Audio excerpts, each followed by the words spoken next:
오늘 28과 예배와 성령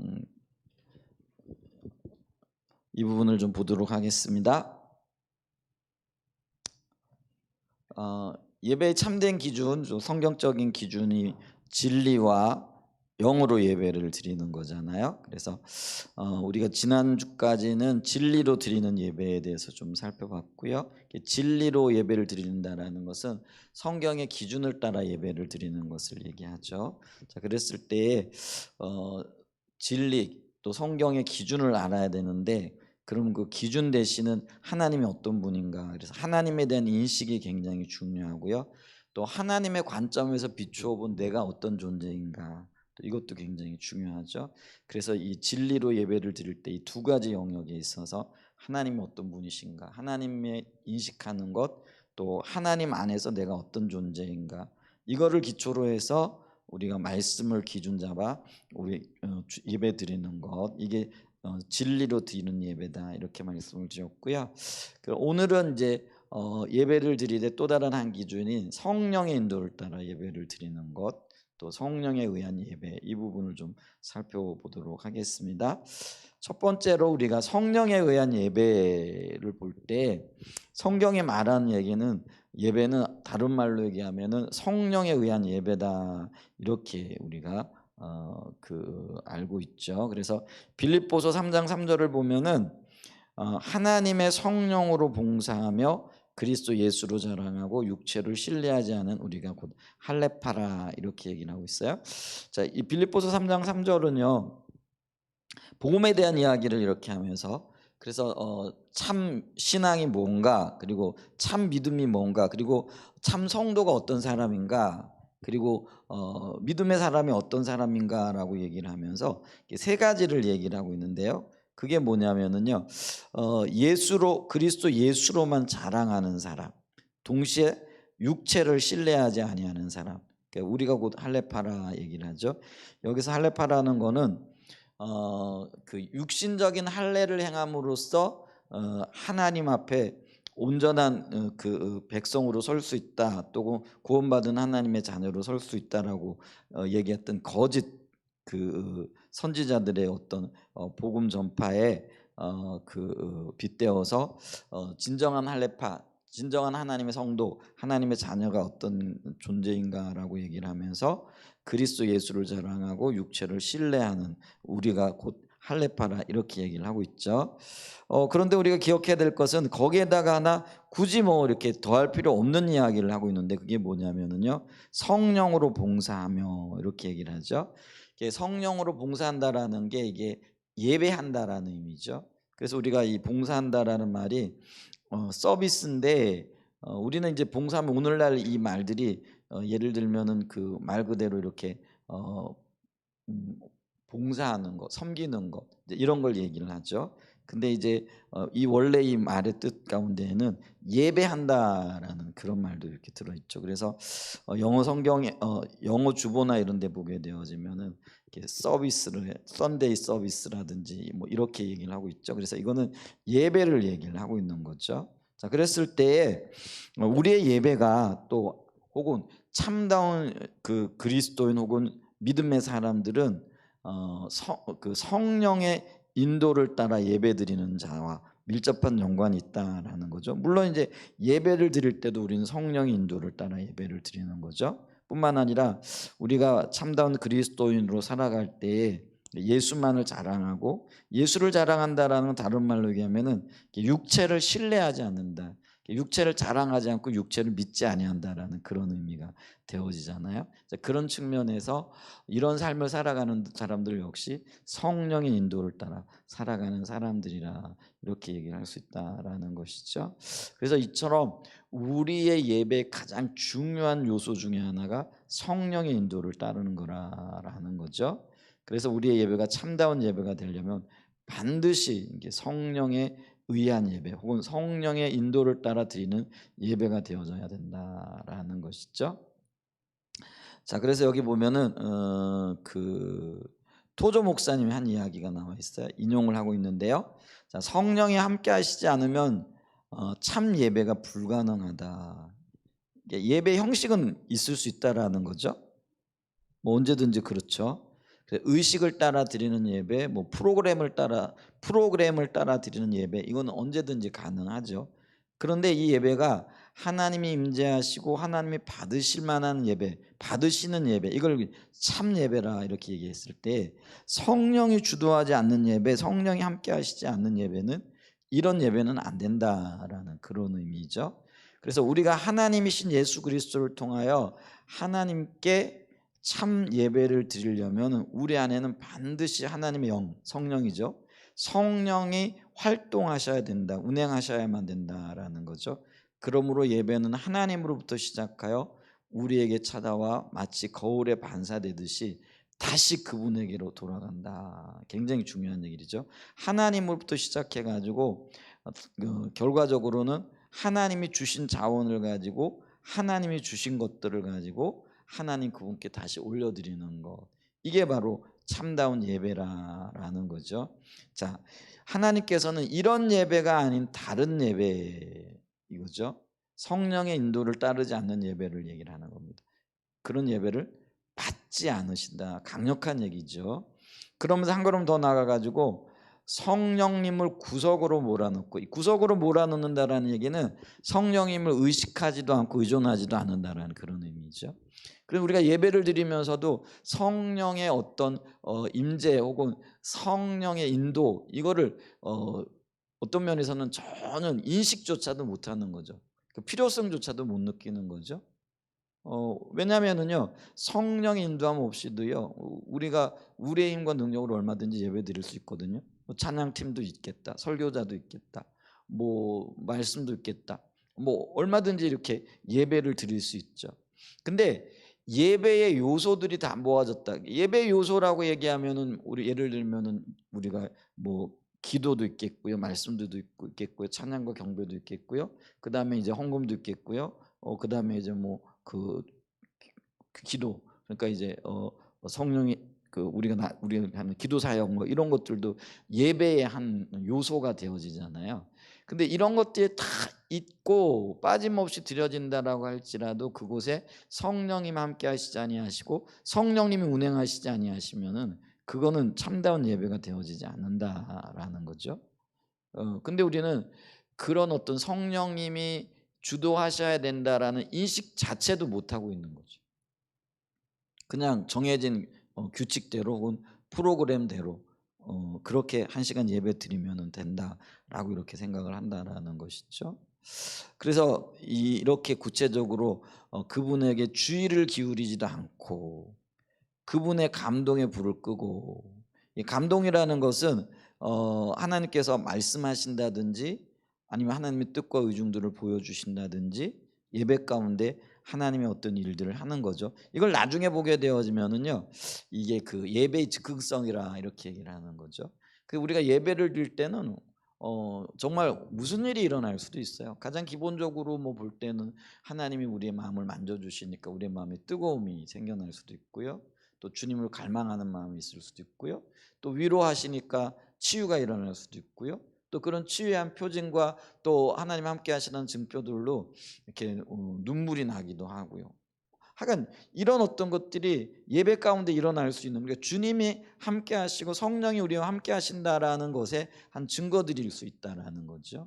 근데 이제 우리는 그런 것들에 대해서 전혀 인식조차도 않게 되어지니까, 않게 되어지면, 주의를 기울이지 않게 되어지면 모르는 거죠. 우리가 예를 들면은 뭐 바람이 지금 굉장히 이제 날씨가 선선해졌잖아요. 근데 그 바람이 불어와도 그 바람에 대해서 다른 데 어떤 집중하고 있거나 아니면 별로 주의를 기울이지 않으면은 뭐 바람이 불고 있는지 잘 모르죠. 특별히 그게 미풍일 때는 더 그렇죠. 뭐 예를 들면 뭐 태풍이 불어와 가지고요, 이게 이제 어떤 면에서는 강력하게 임하는 성령의 역사겠죠. 그런 경우에는 뭐 내가 느끼지 않으려고 해도 느낄 수 있는 거죠. 근데 이런 강력한 바람도요, 그 어떤 때는 보면은요, 느끼지 못하는 미풍으로 시작이 되어진다라는 거죠. 그래서 어떤 면에서는 이제 이 하나님의 부흥을 미리 누리는 자, 미리 보는 자들이 해가지고 어떤 그 강력한 하나님의 역사도 뒤따라오게 되어지는 것을 보죠.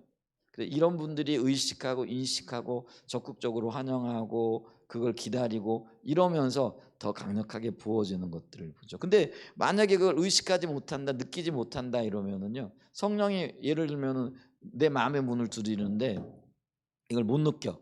그럼 이제 무시되어지잖아요. 근데 이게 반복적으로 그러다 보면은요, 성령께서 일할 수 있는 어떤 뭐라 그럴까요? 이렇게 계기가 놓쳐지게 되어지는 거죠. 이게 감동이라는 게 그렇더라고요. 특별히 이제 우리 주님 말씀하실 때 우리는 이제 하나님의 음성 듣는 것도 하나님의 의중과 의도를 발견하는 것들이 여러 통로로 우리에게 오잖아요. 근데 많은 경우 이게 내적인 감동 혹은 내적인 인상으로 이렇게 주어지기도 해요. 근데 이제 내적인 인상이 이렇게 주어질 때 우리가 거기에 주의를 기울이지 않게 되어지면은요, 말씀하심에도 그 말씀인 줄 몰라요. 예를 들면은 뭐 표현이 좀 그래요. 그렇지만은 어떤 감동이 있느냐면 누구에게 밥 좀 사줘라, 아니면 누구에게 전화 좀 걸어봐라, 뭐 이럴 때 그게 주님이 뭐 뚜렷하게 주시기도 하지만 어떨 때는 진짜예요. 뭐라 희미하게 스쳐 지나가듯이 이렇게 주거든요. 그런데 다른 일에 바쁘거나 이러면은요, 그런 걸 무시해 버리게 되어지는 거죠. 근데 여러분 보세요. 이런 희미하게 지나가는 누구에게 밥 한 그릇 사주라고 한 그것에 순종해 가지고 그 전화를 하고 밥을 사주고 그러면은요, 생각지도 못했던 어떤 일들이 일어나거든요. 그리고 그분에게는요, 정말로 위로가 필요했거나 아니면 밥을 먹어야만 했던 어떤 이유들이 있게 되어지는 거죠. 근데 만약에 작은 감동, 하나님 일하심 요걸 놓쳐버리게 되어지면은요, 그 뒤에 일어나게 되어질 풍성한 하나님의 역사들 열매들에 대해서는 다 놓쳐버리게 되어지는 거잖아요. 그러니까 성령의 인도가 예배 가운데도 그렇다라는 거죠. 우리 안에서 역사하고 계시는 그 하나님, 일하고 계신 하나님. 근데 우리가 민감함이 없고 그런 걸 갖다가 주의를 기울이지 않게 되어지면 그냥 스쳐 지나가 버리는 거죠.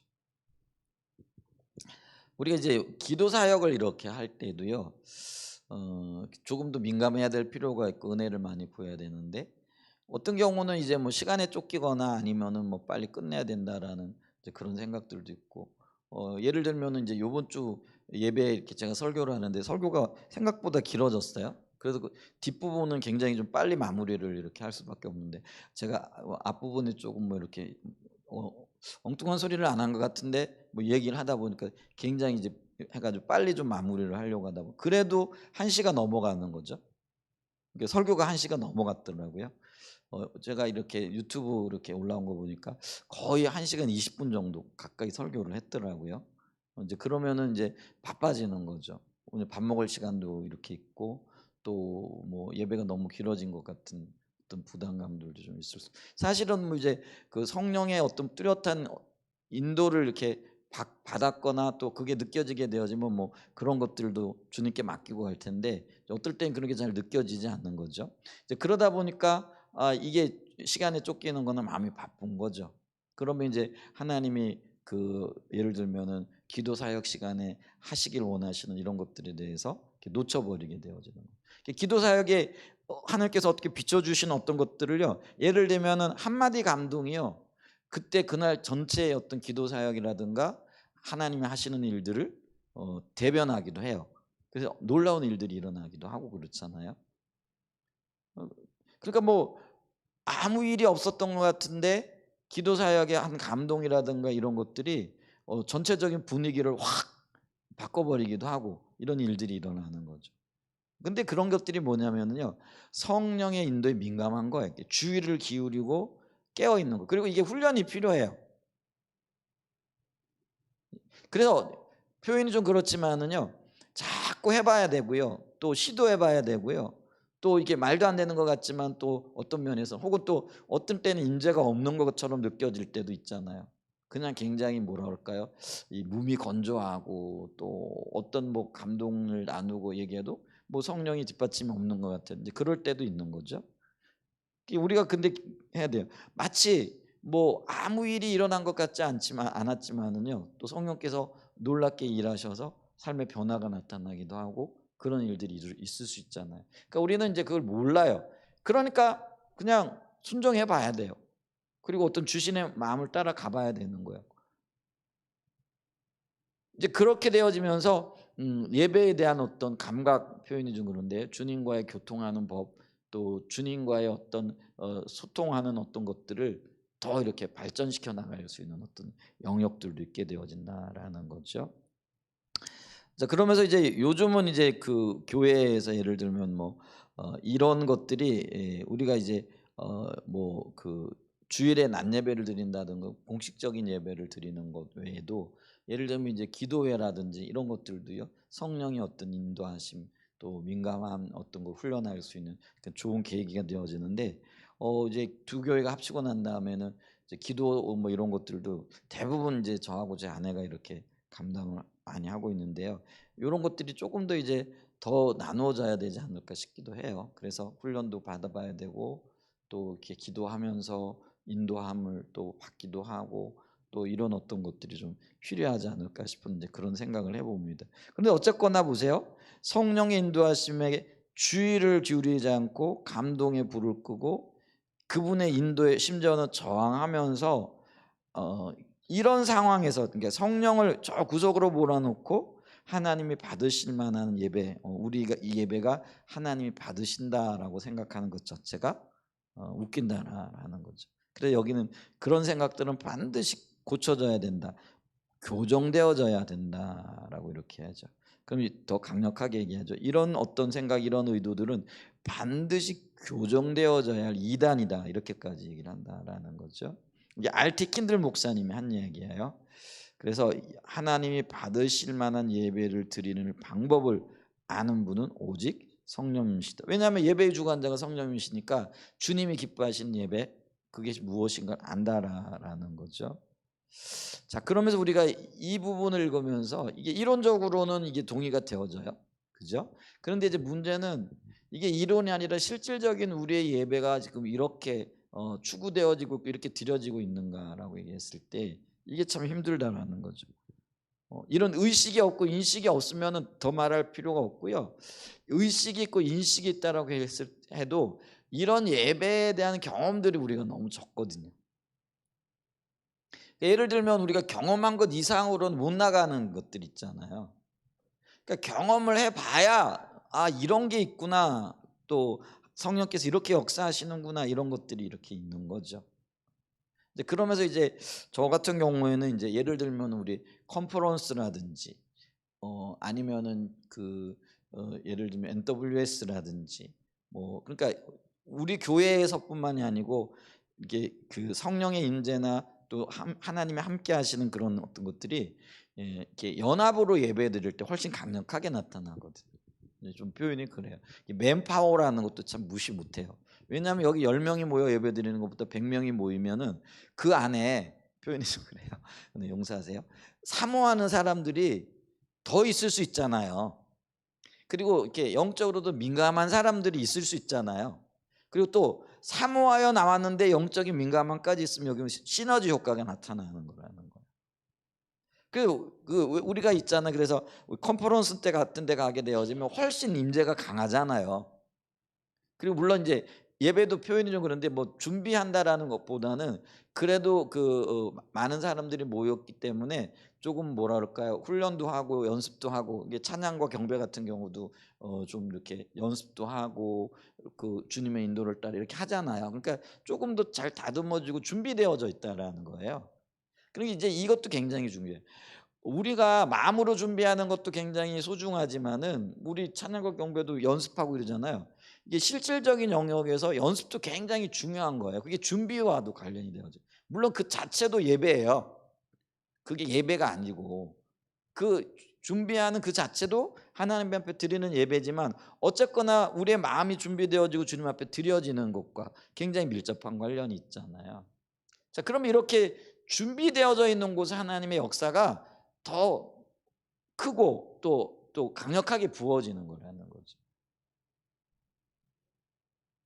그래서 우리가 물론 하나님이 어떤 그 목적을 가지고 우리에게 일하시기도 하고 또 성령의 권능과 능력으로 뭐라 그럴까요? 강권적으로 역사하시는 경우들도 있지만 어떤 특별한 목적이 있으면은 근데 이제 이런 어떤 컨퍼런스라든지 우리 영원함 집회라든지 우리 성교회라든지 아니면 여러 교회들이 이렇게 모이거나 아니면 우리 화요 집회만 해도요. 거기 이제 우리 교회 식구들도 있지만은 다른 교회 식구들도 이렇게 있잖아요. 그래서 이제 이렇게 모여 예배를 드려 보면은 예를 들면 중보기도나 이런 것들도요.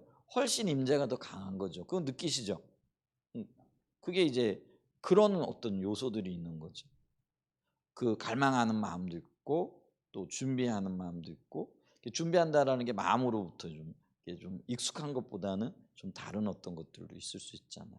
그런데 이제 그런 것에서 배우는 거예요. 그러니까 우리가요 예를 들면은 컨퍼런스나 뭐 이제 9월 11일부터 NWS도 있고 그런데 교육받을 수 있는 여건이 되고 형편이 되어지면은요 부지런히 좀 다니면서 보고 또 성령의 역사를 이렇게 또 임재를 이렇게 누리고 또 그곳에 좀 젖어보고 하는 것들이 참 필요해요. 음.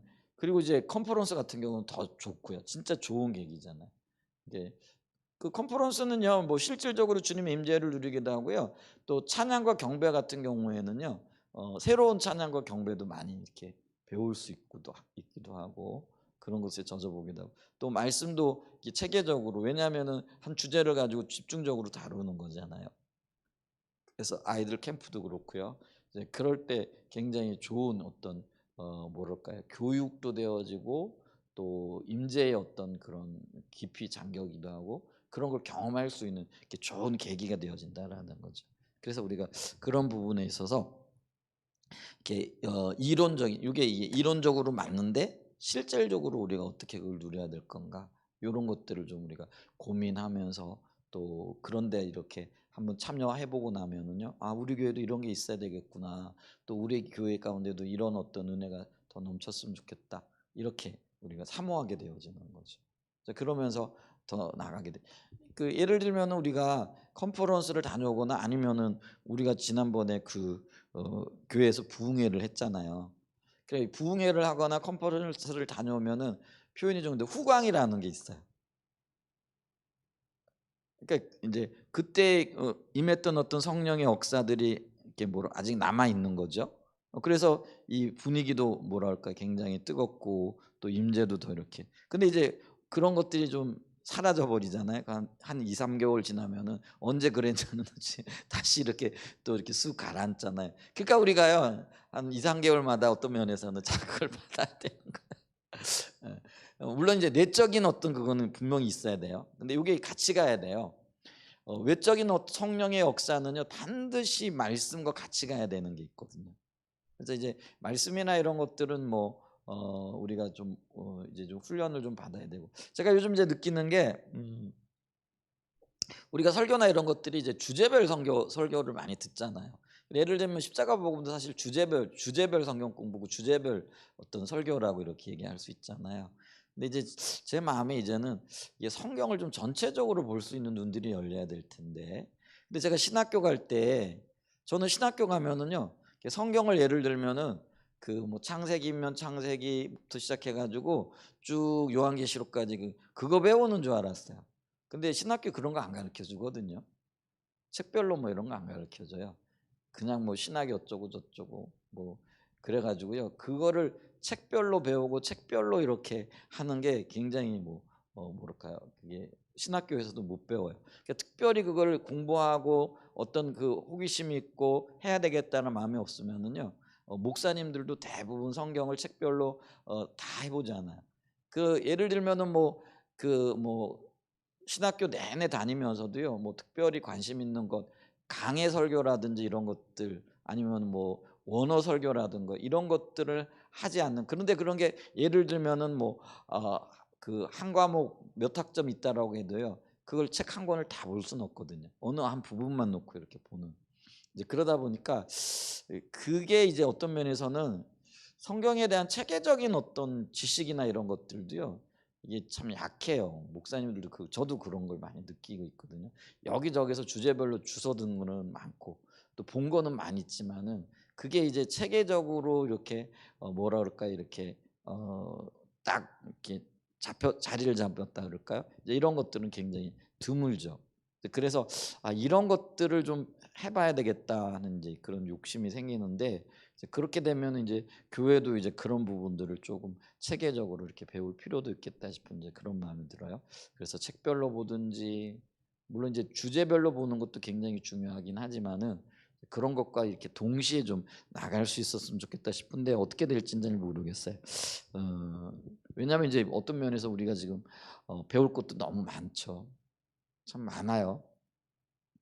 음, 어제 여주부 목사님이 뭐 책을 한 20권 정도 썼다 그러던데, 그게 다 이제 주제별적이거든요. 예를 들면 믿음의 요한 삶, 뭐 십자가의 복음, 뭐 또 뭐 예배 회복, 뭐 이런 모든 것들이 이제 주제별이잖아요. 근데 이제 그런 것들은 어떤 면에서는 당장 교회에 굉장히 시급한 것들이에요. 굉장히 시급한 것들이잖아요. 근데 그 시급한 것들조차도 지금 이제 뭐 체계가 안 잡혀져 있으니까 그런 것들을 이제 인도하는 대로 또 교회 필요에 의해 가지고 하나씩 하나씩 기도하면서 그게 이제 설교한 것들을 사실은 책으로 만들어내고 이제 이런 어떤 것들이거든요. 근데 그거 하기도 사실은 굉장히 빠듯한 거죠. 시간이 없는 거죠. 근데 이제 어떤 면에서는요, 넓은 의미에서의 어떤 반석과 어떤 기초를 놓는 게 이게 성경적인 가치관의 성경적인 전체, 물론 이제 그런 것들 성경적인 전체적인 가치관 하에서 예배가 뭔가, 복음이란 뭔가, 뭐 또 이런 그 중보기도란 어떤 건가, 이런 것들을 다루고 있어요. 근데 이제 어떤 토대들을 좀 이렇게 성경적인 어떤 전체적인 어떤 틀들을 좀 이렇게 보는 것들도 참 필요한 영역인데 하는 이제 그런 아쉬움이 요즘은 조금 이렇게 들기는 하는 것 같아요. 그런 것들도 좀 어쨌거나 필요합니다. 어 근데 제가 지금 뭘 얘기를 했냐면요. 어쨌거나 이게 있어야 되는 거죠. 이게 이론적인 토대뿐만 아니라 실질적인 어떤 영역에 있어서 우리가 좀 훈련되어져야 되고, 또 어떤 면에서는 함께 이렇게 어우러지면서 또 배우기도 하고 경험하기도 하고 뭐 이런 것들이 필요한 거죠. 뭐 예를 들면 그런 것들이 다 되어지면 뭐 굳이 우리가 뭐 다닐 필요 없겠죠. 뭐 우리 안에서 다 되고 또 주님을 찾고 구하고 이러면 되니까. 그리고 우리가 뭐 연합하고 할 일은 연합하고 이러면 되는 거예요. 근데 이제 그게 안 되잖아요. 그 우리는 부지런히 또 가가지고 배우기도 하고 또 같이 예배도 드리고 그리고 연합하면서 또 임재를 누리고 하는 이제 이런 것들이 지금 필요한 거죠. 근데 이거는 뭐 우리가 그 같은 비전을 공유하고 가기 때문에 늘 같이 해야 될 어떤 영역인 거예요. 근데 이제 이런 것들이 이제 대가가 치러지는 거죠. 제가 가만히 지금 뭐 웃자고 하는 소리예요. 뭐 심각한 건 아니고. 야, 내가 서울 저기 분당 다니면서 혹은 용인 다니면서 어 저기 쓴 기름만 해도요. 굉장하겠다. 기름값만 해서 굉장하겠다. 뭐 이런 생각을 이렇게 해 봐요. 예전에는 일주일에 두 번씩 그때 저는 훈련은 하고 이럴 때 막 가기도 하고 이랬거든요. 뭐 그것만 해도 사실 굉장하겠다 싶은 거죠. 어 집 한 채까지는 못 사도 이제 하는 얘기인 거죠. 그 얘기는 제가 뭐냐면 대가가 필요하다라는 거. 그러니까 대가를 치르면서 우리가 그 하나님의 일하심 가운데 동참하면서 또 성령의 역사들을 경험하게 되어진 이제 이게 필요하다라는 거죠. 그래서 실질적인 영역에 있어서 그런 것들을 좀 배우고 또 누리고 또 함께하는 그런 은혜들이 좀 있었으면 참 좋겠습니다. 자, 그러면서 우리가 여기 보면 이제 우리의 예배가 성령에 의한 예배가 되려면 이제 세 가지가 되어져야 된다 그러면서, 첫 번째 성령의 인도를 따르는 예배, 두 번째가 성령의 조명과 예배, 세 번째 성령의 능력이 역사하시는 예배, 이렇게 되어지는 거죠. 먼저 첫 번째 성령의 인도를 따르는 예배를 좀 보게 되면은요, 고린도후서 3장 6절을 한번 좀 읽어보겠습니다. 그가 또한 우리를 새 언약의 일꾼 되기에 만족하게 하셨으니, 새 언약은 이런 게 여기 이제 그 말이 전제가 되어지는 거죠. 새 언약은 뭐예요? 우리가 이걸 신약이라고 얘기하잖아요. 새로운 언약이라는 얘기죠. 그래서 신약, 뉴 테스트먼트, 그죠? 그리고 구약은 올드 테스트먼트 이렇게 얘기하잖아요. 그래서 옛 언약, 새 언약. 그리고 새 언약은 신약인데 이 새 언약의 핵심이 뭐냐라는 거죠. 그래서 이 새 언약에 대해서요, 우리가 예레미야서에 이미 옛 언약에도 약속이 되어져 있는데 그 핵심이 뭐예요? 성령을 부어 주시겠다는 거예요. 그러니까 그거를 구약에서는 새로운 영이라 이렇게 얘기를 해요. 새 영을 너희 마음에 부어줄 것이다 이렇게 얘기를 하는데요. 자, 근데 이 새 언약, 이 신약은요 율법 조문으로 하지 아니하고, 그러니까 이게 문자적으로 매이지 아니한다라는 거예요.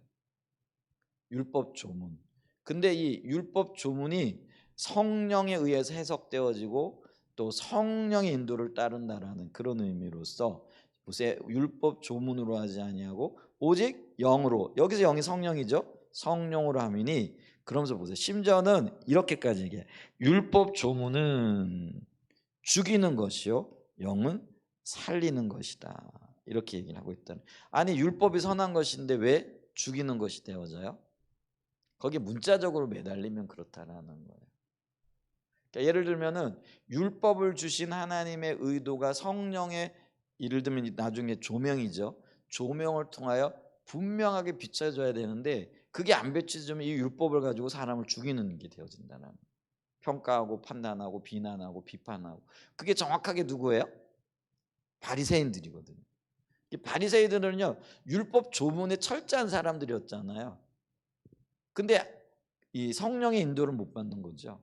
그러니까 그 율법 조문을 가지고요 판단하고 비난하고 비판하고, 그러니까 맨날 돌 던지는 일을 하는 거예요. 그게 있잖아요. 여러분 있잖아요. 왜 그 바울이 사울 되기 전에 스데반을 향해 왜 돌을 던졌어요?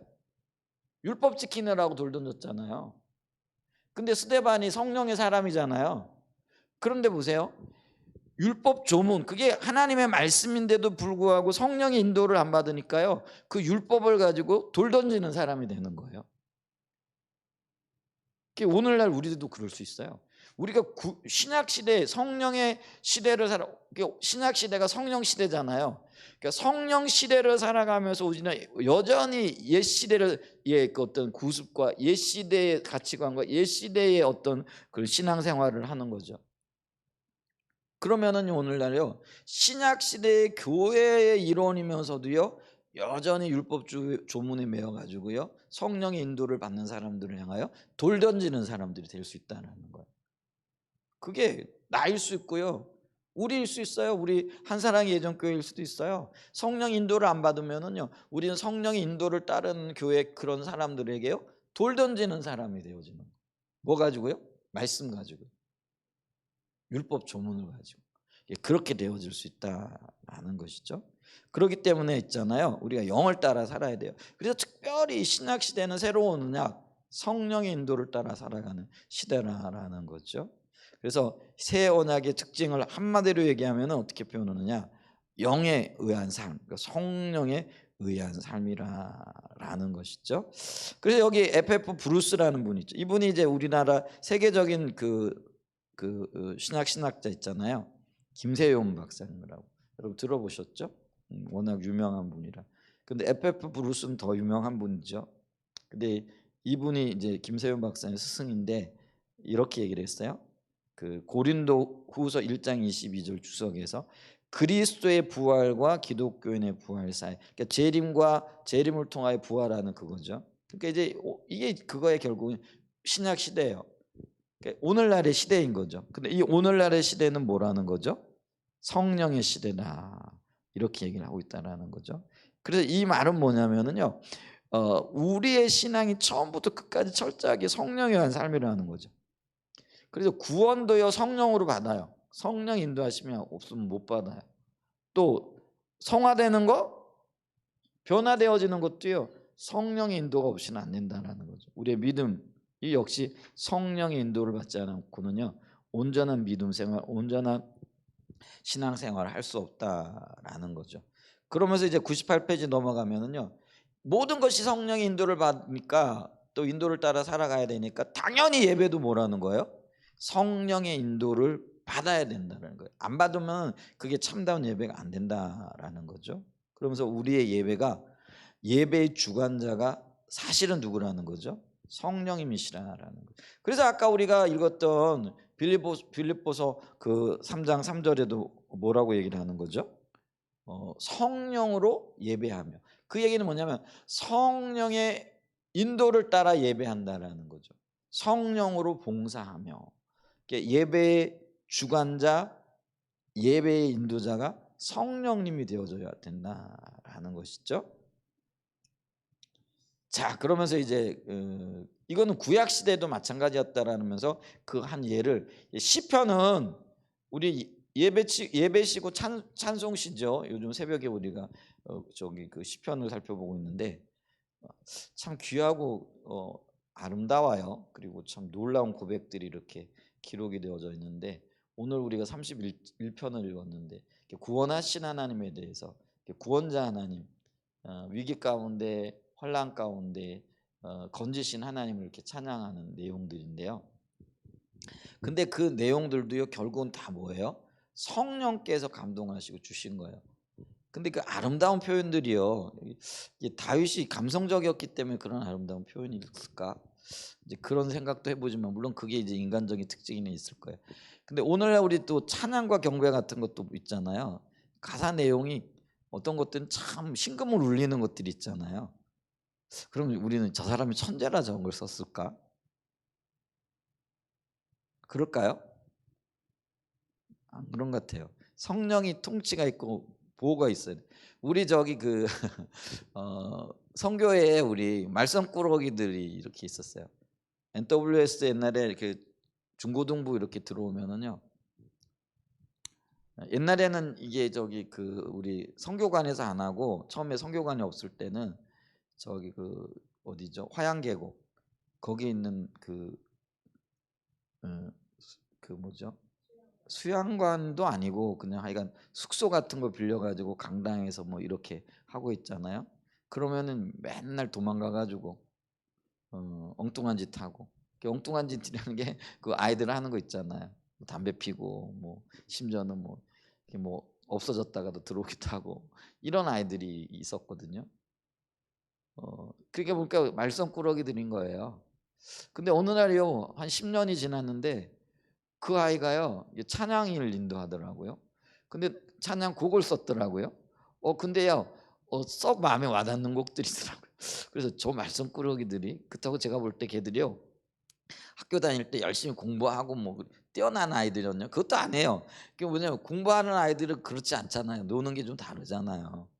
그런데 나중에 이 아이들이 찬양 인도자가 되고 찬양 인도자가 된 다음에 곡을 썼는데요, 그게 곡 내용들이나 혹은 가사의 내용들이요, 썩 이렇게 마음에 와닿고 은혜가 되고 감동이 되는 거예요. 그래서 제가 생각을 했어요. 야, 저거 천재였나? 근데 못 알아본 건가? 그게 아니고요, 성령께서 그 아이에게 지혜를 주신 거예요. 감동하신 거예요. 이걸 우리가 영감이라고 이렇게 얘기를 하잖아요. 물론 이제 뭐 아주 특별한 아이들도 있을 수 있죠. 예를 들면은 그 근데 모르겠어요. 베토벤이라든지 뭐 예를 들면 베토벤이 뭐 교향곡 9번 같은 경우 뭐 이런 거, 우리는 감히 뭐 천재인 건 맞아요. 근데 천재들 베토벤 말고도 많거든요. 음악의 천재들도 많거든요. 근데 우리가 고백하기에는요, 이 베토벤이 천재라서가 아니라요, 하나님이 그를 감동하신 거죠. 그래서 뭐 운명감 이러든지 뭐 또 메시아 같은 거, 핸델의 메시아 이런 것들은요, 이 천국에서도 그게 천국으로서 맞기 때문에 천국에서도 그게 나중에 울려 퍼질 거라 이제 이렇게 얘기를 하잖아요. 그게 우리가 이 땅과 천국의 어떤 그 연속성을 얘기할 때, 이 땅에서 아름다운 것들, 그게 주님이 주신 것이기 때문에 우리가 저 천국에 갔을 때도 그게 그대로 있을 거라는 거죠. 이게 놀라운 거죠. 근데 그게 성령이 역사하신 거라는 거예요. 그러니까 하늘의 것들을 이 땅에 비춰주고, 우리가요 아무리 뛰어나도요 하늘의 것을 어떻게 볼 수 있겠어요? 죽었다 깨어나도 그렇게 못해요. 그러면 어떻게 해요? 보여주셔야 되는 거예요. 우리가 여호수아가 그 하나님이 주신 영적인 전쟁을 할 때 여호수아의 힘과 능력으로 여리고성 못 무너뜨리거든요. 근데 우리가 그 여호수아에서 보게 되어지면 그 전쟁을 주관하기 위해서 누가 와요? 여호와의 군대 장관이 오잖아요. 그러니까 보세요. 이게 하늘의 전쟁이기 때문에, 하늘에 속한 거기 때문에 그 하늘의 전쟁을 수행하기 위해 가지고 여호와의 군대 장관이 오거든요. 제가 지금 뭘 얘기하냐면은, 우리는 이 땅에 속해 있기 때문에 절대로 저 하늘에 있는 것들을 볼 수 없어요. 근데 우리의 삶에 하나님의 것들이 나타나고 드러나는 거는요, 하나님의 것들을 우리에게 어떤 방식으로도 보여주셨는데 그게 성령이라는 거예요. 그리고 성령의 영광과 성령의 영감으로 주신 거라는 거예요. 그게 하늘에 속한 것들이라는 거예요. 이 땅에 정말 아름답고요, 하나님의 영광을 드러내는 거는요, 이 땅에 속해 있는 것들이 아니에요. 그냥 하나님께 속한 것이에요. 그게 하늘 전쟁이라는 거예요, 표현을 든다면. 그럼 그것이 우리에게 비춰지는 거는요, 내가 아무리 뛰어나다고 보여지는 게 아니라는 거예요. 주님이 오셔야 된다. 주님이 비춰주셔야 된다는 거예요. 아멘? 근데 어떤 자에게 비춰주느냐? 우린 그건 너무 잘 알죠. 얼굴 구하는 자들, 찾는 자들. 근데 제가 오늘 아침에 이제 새벽에 기도를 하다가 얼굴 구하는 기도를 해야 된다. 그러면 하나님 그분만을 찾는 기도. 그러면 맨날 주님 얼굴 구합니다. 우리가 했던 거잖아요. 또 얼굴 구합니다. 이렇게만 기도해. 그게 아니고요. 이 얼굴 구한다라는 거는요, 우리의 삶의 방향성이고 우리의 어떤 면이면 그 중심이에요.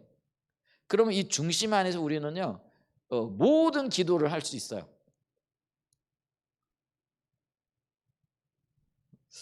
좀 표현이 좀 모든 기도를 하고 계시죠? 우리가 그 주기도문을 보게 되면, 그러니까 주님이 가르쳐 주신 기도를 보게 되어지면은요, 그게 하늘로부터 온 기도잖아요. 그러니까 그게 예수님이 우리가 가르쳐 주신 그게 하나님 중심적인 기도문이라는. 근데 그 기도에 보게 되어지면은요, 땅의 것과 하늘의 것과 우리에게 필요한 모든 것들이 다 포함이 되어져 있는 거잖아요. 그러니까 여러분 오해 없으시기 바랍니다. 우리가 주님 얼굴 구한다 이래 가지고요, 내 필요를 구한다, 그런 것들은 안 해야 된다, 이게 아니라는 거예요. 근데 이게 있잖아요. 내 중심에 뭐가 있느냐? 예를 들면은요, 이게 친밀한 기도, 친밀한 사이에서는요, 예를 들면 부부지간에 굉장히 친밀한 사이죠. 근데 부부지간에 친밀하다고 해가지고 맨날 뭐 사랑의 말만 하는 건 아니잖아요. 나 당신 사랑해, 당신 나 사랑해, 이것만 하는 거 아니죠. 근데 이 친밀함을 토대로 해가지고 부부 사이에는 온갖 이야기들 오고 가잖아요.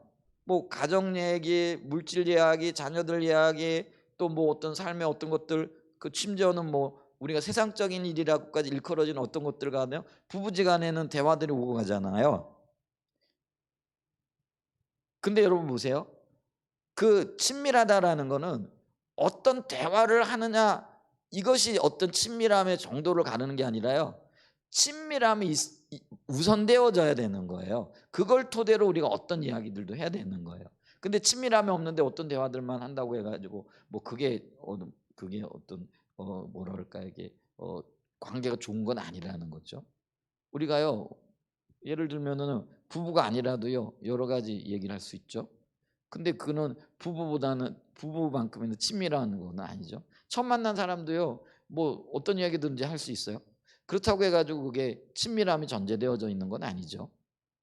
자, 제가 지금 뭘 얘기하려고 하는 건지 좀 들어보세요. 우리가 얼굴 구한다라는 거는 주님 그분만이 목적이 되어지는 거잖아요. 근데 이게 마치 부부 사이가 이게 전제가 되어져 있는 거예요. 바깥으로는 드러나지 않아요. 어떤 이야기를 하는가가 그분들의 친밀함을 얘기해 주는 건 아니에요. 근데 정말로 친밀한 어떤 사이는요, 그 친밀함이 전제가 되어 있고 그 전제되어 있는 친밀함을 토대로 어떤 이야기들도 주고받을 수 있는 거예요. 그러니까 하나님과 나 사이에요, 친밀한 관계가, 그러니까 주님만이 목적이 되어지고 이건 방향성이고 나의 중심이 얘기하는 거예요. 이게 바르다라고 한다면은요, 이게 전제가 되어져 있고 흔들리지 않는다라고 한다면은요, 우리는 그 주님 앞에서 나의 어떤 이야기도 어떤 기도도 할 수 있는 거예요. 그 어떤 기도 속에는 뭐도 포함되는 거예요? 나의 필요도 포함이 되어지고, 그게 시편이에요. 그리고 우리가 다윗의 기도를 보게 되어지면은요, 다윗이 주님과의 친밀함이 있었는데 그가 하는 기도 내용 들어보면은요, 어떤 때는 이게 굉장히 충격적인 기도들도 있거든요. 다윗의 기도를 한번 보세요. 아주 저주에 가까운 기도도 하거든요. 원수들을 향해 가지고, 심지어는 이런 기도하잖아요. 저 사람의 아내가 과부가 되게 하시고, 또 자식들은 뭐예요? 거론뱅이가 되게 하시고, 저 사람들의 집에 장수하는 사람들이 없게 하시고. 여러분 이거만큼 큰 어떤 면에서 저주가 어디 있어요? 그럼 이제 그 기도 내용만 보면은 우리가 그 다윗이 정말 얼굴 구하는 기도의 사람이에요? 아니, 그가 기도하는 내용만 보면은요, 아니거든요. 그런데 다윗을 우리는 얼굴 구하는 사람의 대표적으로 보잖아요. 그죠? 근데 그 이유가 뭐예요? 우리 다윗은요, 우리의 말하는 것에 나타나 있지 않는 그의 삶이 중심이 완벽하게 주님과 하나가 되어져 있었다라는 거예요. 자, 이렇게 완벽하게 주님과 내가 하나가 되어져 있으면은요, 그거는 내가 구하는 어떤 기도의 내용의 문제가 아니라는 거예요. 어떤 기도도 할 수 있는 거예요. 그래서 우리가 기도의 내용, 주님 얼굴 구합니다, 얼굴 구합니다. 1시간 내내 주님 사랑합니다, 얼굴 구합니다. 이것만 했다고 이게 친밀한 게 아니라는 거예요. 이해가 되시죠? 그러니까 우리의 기도의 폭이 넓어져야 돼요. 그렇잖아요. 친밀한 부부가 그 친밀한 어떤 전제를, 그 어떤 그 친밀함을 전제로 해가지고 어떤 이야기든지 가능하잖아요. 아까 얘기했듯이, 그죠? 모든 이야기가 가능하잖아요. 그렇듯이 하나님과 나의 친밀함을 전제로 해가지고 주님과 나 사이는요, 어떤 이야기라도 가능해야 된다. 어떤 그걸 이제 그게 이제 기도의 어떤 뭐랄까요, 확장성이라고 해요. 그 나의 필요 이야기, 또 어떤 때는 뭐 표현인 것처럼 원망. 근데 이것도 이제 주님을 신뢰하게 되어지면 원망이 아니라 또 주님의 어떤 그 은혜를 구하. 근데 이제 표현으로는요, 원망할 수도 있어. 다윗이 막 욕하잖아요. 막 저주하잖아요. 근데 우리는 그 다윗의 기도 내용을 가지고 저 사람도 인간적인 기도하네, 자기중심적인 기도하네, 그 내용만 보면 그런 거예요. 그잖아요. 우리가 시편의 어느 한 부분을 딱 보고요, 이 다윗이야 이런 기도를 했어? 야, 이거 이 사람 이거 어떻게 사람을 저렇게 저주하지? 뭐 어떻게 저렇게 막 이럴 수 있는 것들이잖아요. 그런데 그건 내용만 보면 이건 자기중심적인 기도거든요. 근데 다윗의 삶을 보고 그의 중심을 보게 되어지면은요, 하나님은 그가 내 마음에 합한 자라 이렇게만 용납하시거든요. 제가 지금 뭘 말씀드리려고 하는 게 의도를 아시죠? 그러니까 우리의 기도가요, 주님과 내가 하나가 되어진 다음에 우리의 기도가 이제는 조금 더 넓어져야 돼. 제가 그 생각을 했어요. 왜냐하면 제가 그게 굉장히 매여 있었거든요. 얼굴 구하는 기도인데, 그럼 얼굴 구하는 기도는 적어도 이런 어떤 기도해야 된다라는 어떤 나름의 정형이 있는 거예요. 이 범위는 벗어나지 말아야지. 뭐 물론 그게 절대적인 아니지만은 이제 그런 것들이 좀 매여 있는 제 모습이 보이더라고요. 그래서 이 얼굴 구한다라는 것에, 그러면 이게 뭘까? 주님이 저한테 비춰주시는 것 같은 느낌인 거예요. 아, 이게 지금 연합의 문제지 기도의 내용의 문제가 아니구나. 다윗이 주님과 온전한 연합이 돼 있는 거죠. 그죠? 이제 그랬을 땐 그는 어떤 말도 하고 어떤 기도도 그게 가능한 거예요. 우리의 그러면은 이 기도의 내용들에 있어서도 훨씬 좀 더 자유로울 수 있겠다. 그게 보여지는 거예요. 느껴지고. 여러분들은 어떠신지 모르겠어요. 저는 그랬거든요.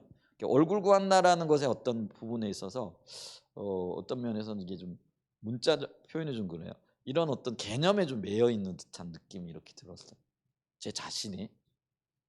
그래서 이제 이 기도의 어떤 그 범위 혹은 기도의 어떤 내용들에 있어서 어떤 때는 좀 제약을 받는 듯한 느낌이 이렇게 있었거든요.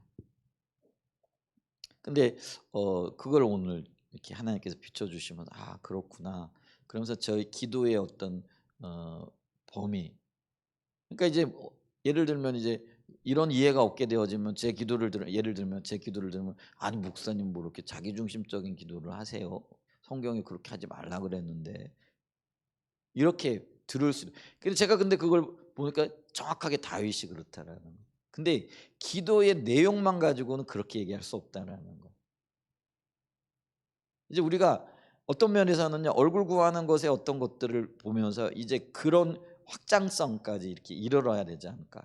너무 이렇게 매여 있는 어떤 부분들도 이런 부분들도 있지 않을까 싶은 그 생각이 이렇게 드는 거예요. 예. 자, 그래서 보세요. 다시 돌아가 가지고 그래, 시편 찬송들이 다 예배였는데 그 모든 것들이 뭐예요? 성령께서 주신 거라는 거예요.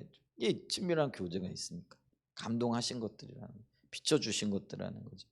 자, 그래서 이게 굉장히 중요한 개념이에요. 예배는 하나님께서 성령을 통해 주신 것을 가지고 어떻게 한다고요? 다시 하나님께 돌려드리는 겁니다. 우리는요, 주님이 우리에게 주신 생명을 가지고 주님 앞에 나가는 거예요. 우리의 생명으로. 아멘. 그게 우리의 삶이고 믿음의 삶이고 예배의 삶이에요. 참 놀랍죠? 자, 그러면서 로이드 존슨 목사님이 이제 이것과 관련되어져서 그때 영국 교회에 일어나고 있는 현상들을 얘기를 합니다. 자, 로이드 존슨 목사는 참다운 신약의 예배와 형식적인 예배의 차이를 다음과 같이 말합니다. 예배 형태가 형식적이 될 때 성령께서는 덜 나타나시며 여러분은 신약으로부터 더 멀리 떠나게 된다는 것을 언제나 주목해야 할 것입니다. 신약교회의 매우 중요한 특징은 이 즉흥성 그리고 이것이 드러나는 삶 그리고 이것이 살아있는 내밀성 활동성 등이었습니다. 성령께서 역동적으로 역사하신다라는 거죠. 그러나 성령과 그 감화력에서 성령의 인도에서 벗어나게 되어지면 이런 의미입니다. 인도에서 떨어지게 되면 모든 것이 형식적이 되는 거죠. 그래서 예배의 여러 형식을 갖게 되는 거. 실질적으로요. 예배가 이렇게 복잡해지고 형식화되어진 것도요. 성령의 인도가 점점 거쳐지면서 이런 일들이 나타난 거죠. 한국교회 예배가야 순서만 따져도요. 적어도 10몇 가지가 되잖아요. 근데 그렇게 복잡할 필요가 없죠. 예를 들면 우리가 신약 시대의 그 고린도서에 나타나 있는 예배 이렇게 보게 되면은요. 간단해요. 찬양 경배가 있었고요. 그냥 말씀 있고 기도 사역이 있어. 지금 우리하고 비슷해. 우리가 그 고린도 12장을 보면 예배 나타나거든요. 14장이나 이런 데 보면은요. 그래서 각각 찬송시도 있었고 말씀도 있었고 성령의 감동도 있었고 그게 이제 예배 때 일어났던 일이거든요. 그러니까 굉장히 단순하고 심플해요. 다른 거 할 여지가 없는 거예요. 주님이 역사하시면. 그런데 이제 성령의 임재가 거치고 인도가 이렇게 거쳐지니까요. 자꾸 이제 새로운 걸 만들어내는 거죠. 이것도 첨가시키고 저것도 첨가시키고 그러다 보니까요. 우리 오늘날의 한국교회 예배 순서가요. 열 몇 개, 많으면 20개까지 가요. 1시간 예배 드리면서요. 예배 순서가 주르륵 주보 한번 보세요. 한번 우리 다 알잖아요. 주보 기억해 보면 처음에 뭐 묵도서부터 시작해가지고 그 다음에 뭐죠? 교동문낭송 거기에다가 또 찬송가 또 대표기도 또 거기다 성경봉도 거기다가 또 찬송 하나 또 헌금 뭐 또 다시 뭐 설교 또 뭐 특송 뭐 이런 거 하면은 우리가 얼핏 봐도 지금 열 몇 가지가 되잖아요, 그죠? 그러니까 예배가 굉장히 뭐 형식화되어지고 복잡해진 거죠. 근데 그럴 필요가 없잖아요. 예배가 주님과의 만남이라고 한다면 주님이 임재하시고 그 임재 안에서 주님을 만난다라고 한다면은 그렇게 복잡할 필요가 없죠. 이제 그렇게 됐다라는. 근데 이제 이런 것들이 형식을 갖추게 된다라는 거죠. 그래서 침체기에 빠진 교회가 예배 의식에 있어서 보다 더 형식적이며 예배 형식을 채용하여 공기도서나 의식서로 돌아가는 경향을 띈다는 것을 알게 될 것입니다. 이 모든 것은 형식적인 종교의 한 부분입니다. 지금 우리가 형식적인 종교의 한 그 부분들을 우리 주변에서 보고 있는 거죠. 우리도 지금 그렇고. 왜냐하면 이게 부흥이 거치고요. 하나님의 역사가 거쳐지니까 주님이 일하시니까 누가 일하는 거예요? 그러니까 주님 일하실 때까지 기다리고 그럴 용기가 없는 거예요. 그게 굉장히 고통스러운 거거든요. 여러분 우리가요 아무 일도 안 하고 있다라는 게 얼마나 고통스러운 일인지 아세요? 특별히 교회는 그렇잖아요. 주님이 일 안 하시면은 그냥 기다리고 이래야 되는데 그걸 못 기다리는 거예요. 그게 왜 그래요? 무능한 것처럼 보여지고 열매가 없는 것. 그러니까 열매가 없으면은 열매는 주님이 주셔야 되는데 열매가 없는데도 그거를 열매가 있는 것처럼 보여질. 근데 여기서 이제 뭐가 이렇게 등장하느냐면 우리가 얘기하는 인본주의가 등장해요. 우리가 지금 굉장히 인본주의적인 성향이 굉장히 강하다라는. 주님이 일 안 하셔도요 우리는 그러니까 그 누가 예전에 빌리그레암 목사님이 그랬다 그러잖아요. 미국 교회에 들어가지고요. 오늘날의 미국 교회는요 90% 이상이 성령이 없이도 잘 굴러간다는. 그만큼 인본주의라. 성령이 말씀 안 하셔도, 성령이 운행 안 하셔도 사람에 의해 가지고요 모든 것들이 움직여지는 거죠. 그리고 또 교회가 사람의 숫자가 늘어나고요, 재정도 튼튼해지고요. 뭐 우리가 쉽게 얘기하는 부흥이라고 얘기하는 그런 일들이 일어나요. 근데 그게 인본주의의 한 결론이고 열매라는 거죠. 그래서 이 빌리그레암 목사님이 그런 얘기를 했잖아요. 오늘날의 미국 교회는 90%가 성령의 역사 없이도 잘 굴러간다는 그런 시대를 우리가 살아가고, 지금도 우리가 그렇잖아요. 우리도 이제 성령을 쫓아간다라고 그러지만은요, 어떨 때는 뭐 그냥 편한 대로 하는 거죠. 그냥 경험을 뭐랄까요, 미천 삼아 가지고 이게, 그러니까 그걸 추구하고 인식한다고 하면서도 이런데 그냥 이런 어떤 개념조차 없다 그러면 어떻겠느냐라는 거죠. 그러니까 우리 잘한다 그런 얘기 안 해요. 우리도 지금 그런 요소들이 있고, 왜냐하면 주변이 다 그러니까 그럴 수밖에 없는 거죠. 근데 여기서 있잖아요. 예를 들면 교회 목사가 깨어 있지 않으면은요, 누구도 뭐 그거에 대해서 이의를 제기할 사람이 없죠. 다 그렇게 하니까 그렇게 가는 거죠. 그러니까 여러분 이제 그 영적인 분별력이 부어지기를 위하여 우리 기도 많이 해야 됩니다. 저를 위해서 많이 기도해 주십시오. 정신 똑바로 차리고 주님의 뜻대로 살고 주님과 교제하는 가운데 주님만이 하실 수 있는 그 일들을 이루어가기를 해요. 우리 이 한사랑 예전교회 담임 목사가 깨어 있기를 위하여 여러분들이 기도하셔야 돼요. 그게 우리 한사랑 예전교회 성도들이 하실 일이에요. 그래야 돼요. 아멘. 네. 자, 그래서 있잖아요. 이게 그 침체기에 빠진 지금 우리 한국 교회가 그래요. 이 지금 영국 교회가 70년 전에 100년 전에 겪었던 일이에요. 근데 지금 영국 교회나 유럽 교회는 전부 다 지금 뭐 술집으로 팔려나가고 찻집으로 팔려나가고 카페로 팔려나가고, 심지어는 지금 어디요? 이슬람 모스크로 팔려나가고. 그 이슬람 같은 경우도요, 뭐 굳이 건물질, 우리나라에도 지금 어디 뭐 대구나 이런 데서 모스크 짓는다고 막 반대가 심하잖아요. 근데 아마 전략을 바꿀 수도 있어요. 큰 교회 하나 사가지고요. 뭐 그러면 거기서 그냥 뭐 개조해 버리면은 그게 교회잖아요. 그들의 모스크 되는 거잖아요. 이런 일들이 지금 이제 일어날 수 있어요. 그게 침체기에 빠져 있고 성령이 역사하지 않으니까. 그래서 좀 은혜가 많이 필요한 거죠. 그렇기 때문에 우리가 여기 이제 성령이 인도하시는 예배가 되려면은 예배 인도자들이에요. 이 말은 성령이 인도하시는 교회가 되려고 하면 교회 지도자들이 어떻게 해야 된다고요? 성령께 깨어 있어야 됩니다. 민감해야 된다. 자, 여기 그러면은 담임 목사만 책임이고 지도자만 책임이고 예배 인도자만이 책임이 있는 거냐? 아니에요. 성도들의 책임이고 회중들의 책임이고 예배를 함께 드리는 모든 사람들의 책임이에요. 다 같이 깨어 있어야 돼요. 제가 이런 얘기를 들었어요. 어떤 교회에 이제 그 찬양과 경배를 이제 예배 인도자가 좀 새로운 곡들, 왜 우리는 이제 새로운 어떤 시도를 하잖아요. 그리고 새로운 고백을 하기를 원하잖아요. 우리가 뭐 남녀간의 사랑의 고백도 맨날 사랑해만 하지 말고 정말 사랑해, 오늘 되게 이쁘네, 뭐 이렇게 바꿔가고 하면 신선하고 좋잖아요. 좀 표현이 좀 그런가요? 찬양과 경배도 우리가 좀 이렇게 새롭고 신선하고 새로운 주신 이런 것들을 좀 이렇게 도입해 가지고 하려고 하는 거죠.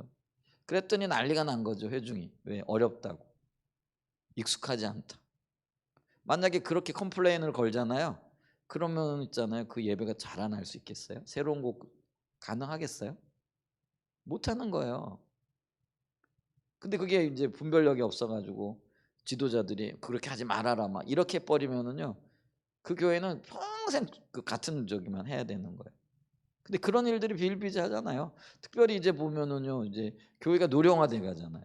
그러니까 노령화돼 간다라는 거는 뭐예요? 변화를 싫어한다라는 의미거든요. 이게 귀찮은 거예요. 새로운 것도 싫고 새로운 시도해 보는 것도 싫고. 그러니까 좀 편하게 해달라 그러는. 근데 성령은 지금 이렇게 앞서가고 계신. 근데 성령이 앞서가고 계신데 아 우리 싫어요, 힘들어요, 뭐 그거 언제 뭐 해요. 이러다 보면은요 성령의 어떤 운행하심을 놓쳐버리게 되는 거죠. 그러니까 이게 있잖아요. 같이 가야 되는 거예요. 예배 인도자도 깨어 있어야 되고 또 회중들도 또 목사도 깨어 있어야 되고 성도들도 깨어 있어야 돼요. 이게 어느 한쪽이라도요 만약에 깨어 있지 않게 되어지면은요 둘 다 구렁텅이 빠지는 거예요. 그러니까 우리가 이런 게 있잖아요. 둘 다 좋으면 좋아요. 둘 다 나쁘면 나빠질 거예요. 그러면 있잖아요. 하나는 좋고 하나는 나빠. 그럼 어떻게 될까요? 대부분의 경우 나빠져요. 그래서 우리가 그래서 있잖아요. 기도해야 돼요. 목사님들도 교회 지도자들도 기도해야 되고 성도들도 기도해야 되고 깨어 있어야 되고 예배 인도자들도 깨어 있어야 되고 예배 참여하는 회중들도 깨어 있어야 돼요. 우리 모두의 책임이에요. 아멘. 성령께 민감해야 된다. 그분께 민감해야 된다. 우리 그걸 왜냐면은요 예배가 단순하게 그냥 순서 맞추는 게 아니고요 주님이 뭘 운행하시는가 이걸 보아야 되고 예배 인도자도 예배 가운데 주님 어떤 일을 하고 계신가 이걸 봐야 되는 거예요. 그래서 우리가 예를 들면은 예배를 드릴 때 이 그 반복하는 것도요 성령의 인도를 받아야 되는 거죠. 그게 쉽지 않아요. 왜냐면 우리는 노래 불러 제끼는 게 아니거든요. 그래서 예를 들면은 뭐 이렇게 우리가 다시 하고 뭐 후렴구 반복하고 하잖아요. 이런 것들도요 민감하게 깨어 있어서 성령께 이렇게 그리고 어디를 어떻게 반복해야 될 것인가, 몇 번을 반복할 것인가 이런 것들도요. 그게 있잖아요. 지나치면은 오히려 뭐랄까 임재가 거치기도 하고요. 부족해도 임재가 거치기도 하고 그런 거예요. 그렇기 때문에 우리가 깨어 있어야 할 필요가 있다. 민감해야 된다라는 거죠. 그다음에 여기 이제 즉흥성의 문제죠. 중간중간에 우리가 예를 들면은 이런 것들이 안 보여지면 회개하기도 하고 또 임재를 구하기도 하고 이제 그런 것들을 우리가 두려워하지 말아야 되죠. 그게 이제 즉흥성의 문제와 관련이 되어져 있는 거죠. 생각보다 시간이 많이 갔네요. 근데 요거는 좀 해야 돼. 그다음에 이제 이렇게 하려 그러면 어떻게 된다라는 거예요? 결국은 우리가요 얼굴 구하는 것이 핵심. 근데 이 얼굴 구하는 것이 핵심인데 아까 제가 얘기했죠. 얼굴 구합니다, 얼굴 구합니다 이런다고 얼굴 구하는 게 아니라는 거예요. 그럼 얼굴 구하는 게 진정한 얼굴 구하는 건 뭐예요? 주님과의 연합인 거예요. 내 삶에서의 연합인 거예요. 삶의 목표에서의 연합인 거예요. 삶의 방향에서의 연합인 거예요. 무슨 말인지 이해가 되시죠? 그냥 뭐 나 얼굴 구할 거야 얼굴 이게 얼굴 구하는 게 아니라는 거예요. 내 삶의 목표에서의 주님과의 연합, 내 삶의 과정에서의 주님이 중심되는 거예요.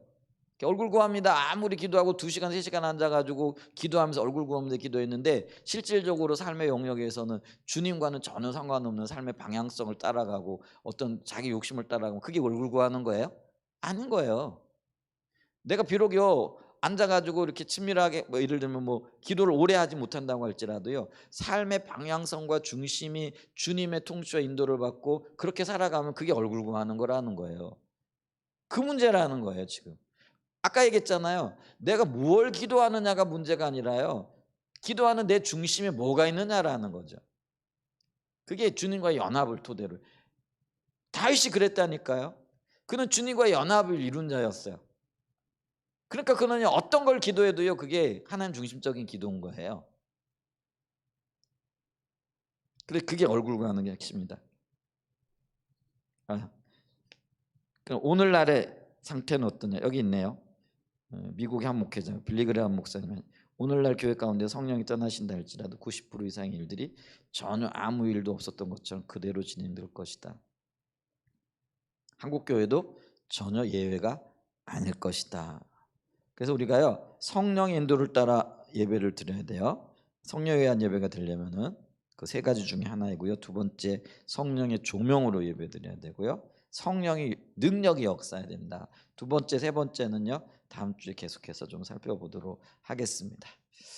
네, 이 시간 우리 좀 기도하며 나가죠. 주님, 우리가 성령의 인도 깨어 있어 민감하게 반응하고 주님으로부터 이렇게 서 있는지 주님 은혜와 긍휼을 베풀어 달라고. 우리 이 시간 좀 한번 갈망하고 목마른 사슴이 시냇물을 찾듯이 그렇게 좀 주님 앞에 나가는 시간 갖도록 하겠습니다.